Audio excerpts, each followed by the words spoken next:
A home that was once an eyesore in a historic neighborhood is now ready for renters.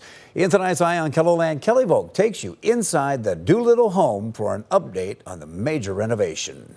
KELOLAND News took you inside this Gothic revival-style house back in June of 2023, not long after John Cook bought it.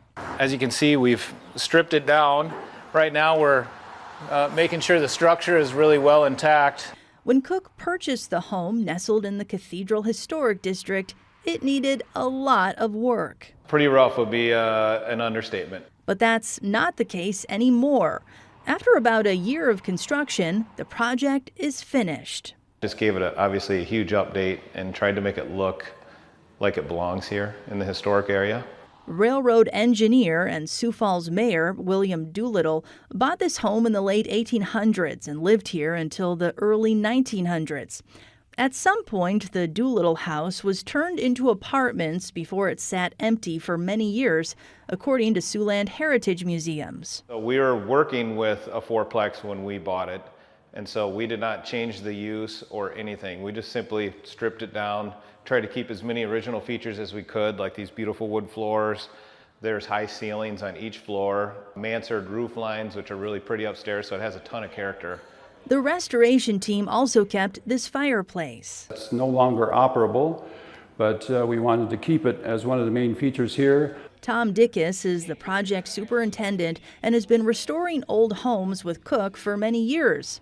While the team kept much of the charm of this old home, other areas have a fresh, new look, like this kitchen. We have the quartz countertop, the porcelain backsplash.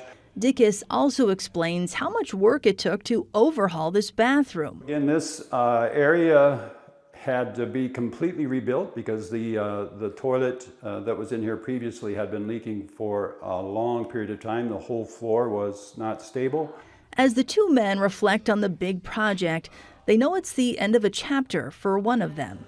Dickus says this is his last renovation. I have promised my wife that this is it, and John asked me when he bought this place if I would stick with him until this was done. I just didn't know the extent to which it was going to require me to stick with him, but no, yes, this is it for me, and from here on out I'll be focusing on what the Lord has in store for my life. As for Cook, he says it's time to take a little break from restoring historic homes, but this probably isn't the end for him. When you take on these projects, it's so much work, and this is what keeps me coming back every time, because it's so fulfilling when you are actually done, and the neighbors come over, and we have a historic home tour, and everyone says thank you, and you realize the impact that it's had on the neighborhood. An old house with new life. With Eye on KELOLAND, I'm Kelly Volk. It's beautiful, John. Good job. The fourplex features 2 apartments on top and 2 on the bottom. At least one of the apartments has been rented. Now, to see the others that are available, click the link to the story on KELOLAND.com.